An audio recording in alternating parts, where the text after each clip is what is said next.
We don't often get much winter in the Peak District, so what a perfect day to talk to you about Arc'teryx's warmest synthetic belay jacket ever.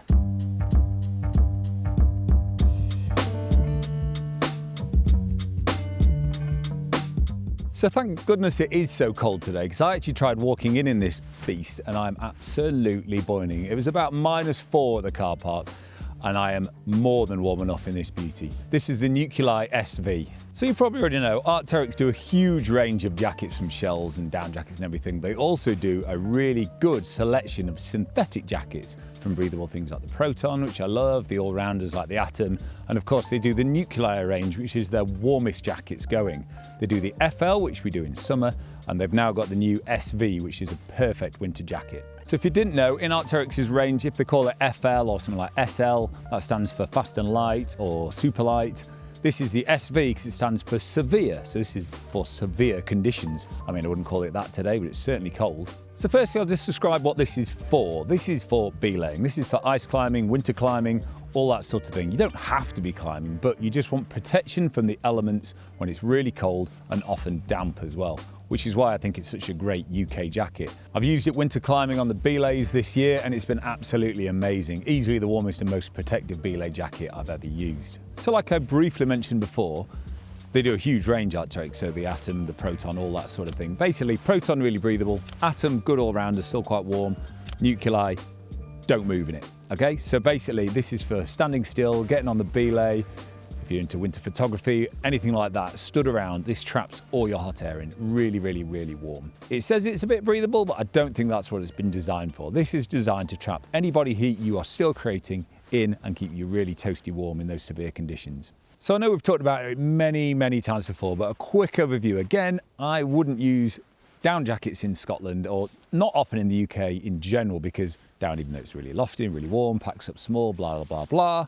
Obviously, as we know, when it gets wet, it loses its warmth because the feathers collapse. Now, even on a dry day in Scotland, often shoving it in your bag and getting it in and out can be enough to make that jacket soggy and it wouldn't be warm, whereas synthetic fibres keep their loft even when wet. So I would always choose a synthetic for the UK, particularly Scottish winter climbing. Even ice climbing in Europe and things, they do use down jackets a lot more, but the limited experience I have of that, I still find you get a bit wet, you know, in the afternoons it can get a bit drippy and sometimes it runs off. And so again, I'd still choose synthetic fibres. So why is this jacket so warm? Basically, it's full of Coreloft. Coreloft is Arc'teryx's own insulation, which is really amazing.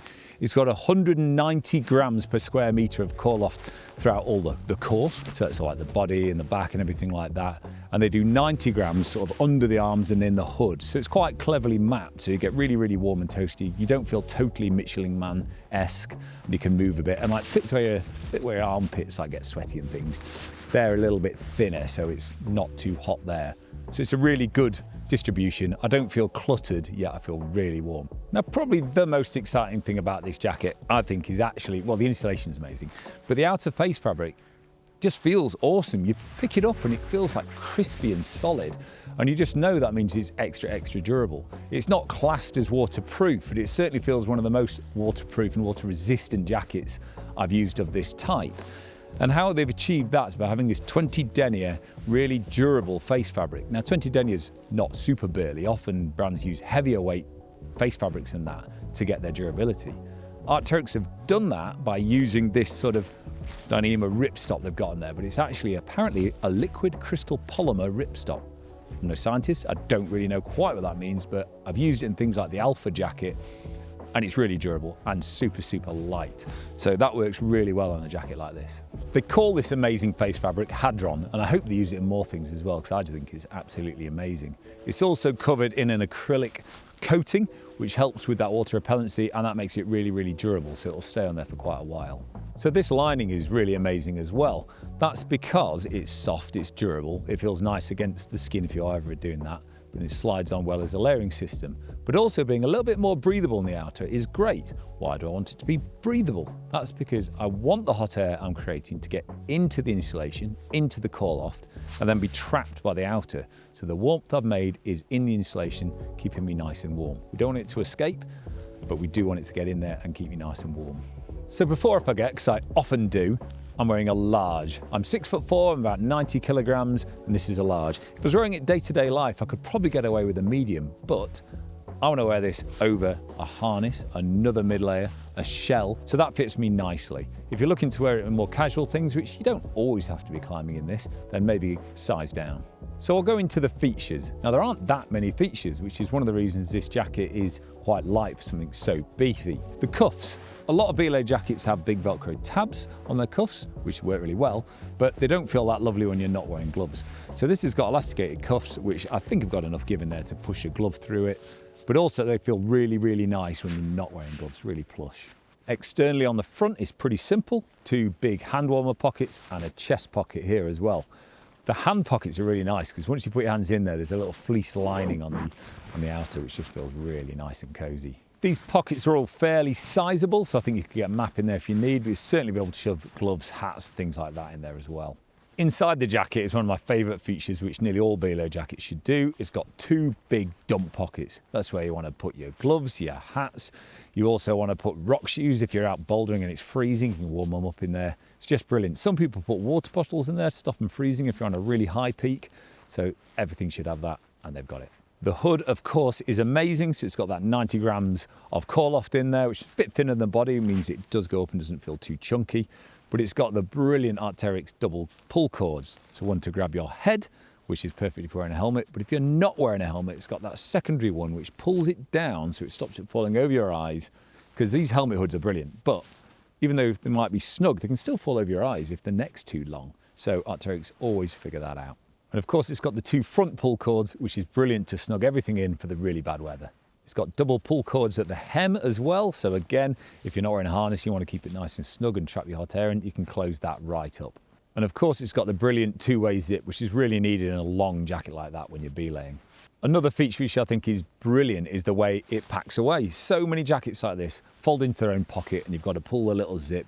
I hate that. I feel like I'm always going to snag the material. It's always hard to get in there. If that zip got stuck, you can't get it back out again. Arc'teryx do this brilliant little stuff sack which lives in the inside pocket. It's inside out but attached. You can unattach it if you want. And that means you reverse it and stuff your jacket into it and it'll pack up nice and small and clip to your harness. I personally still prefer shoving it in a dry bag. That means you can squeeze all the air out of it, roll the top and like sort of vacuum compress it and get a little bit smaller. Then when it's in your bag, you know it's going to be bone dry. Even though it copes with it, it's still better to be dry. Now, very importantly, how much does it weigh? Because this is a big, beefy jacket. So it's 600 grams. Don't get me wrong, that's not super light. As you probably know from other videos that I've done, I really like really lightweight Belay jackets because that means I will take them. So if this is too much for you, they of course do the Nuclei FL, which is about 300 grams, 350, I can't quite remember. Obviously not as warm, but still very impressive. But this is much, much warmer. Those lightweight ones are amazing, but on a long belay when your mate's having a hard time on his hardest mixed route, then this is amazing. Also, some of these sort of icefall kind of climbing, often you can go and belay at the bottom. They might even be single pitch. You can leave your jacket at the bottom. So why not have the beefiest thing going? So that 600 grams weight I mentioned is obviously for a men's medium. The large will weigh a little bit more, and the women's, being a bit smaller, is a bit lighter again. I don't think you have to be a winter climber to need a jacket like this, if you can afford it, because they're not cheap, these things.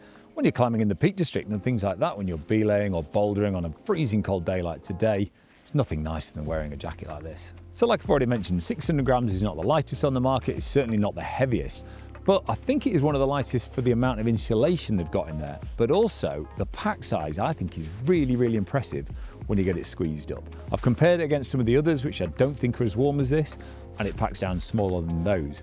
What is also amazing is when you see it hung in the shop, you just look at it and go, well, that's so beefy, I don't think I'd ever take it with me, it's too much. But when you see it compressed, you go, hang on, maybe I will, because that'd be such a nice thing to be wearing on those coldest days. A simple last thing that you don't really need to say every time you talk about an Arc'teryx jacket, but it's worth mentioning again, is it is just finished so beautifully. The stitching, the seams, the zips, everything just works super smoothly and it's proper amazing. If you enjoyed this video and you liked what you heard, please remember to like and subscribe.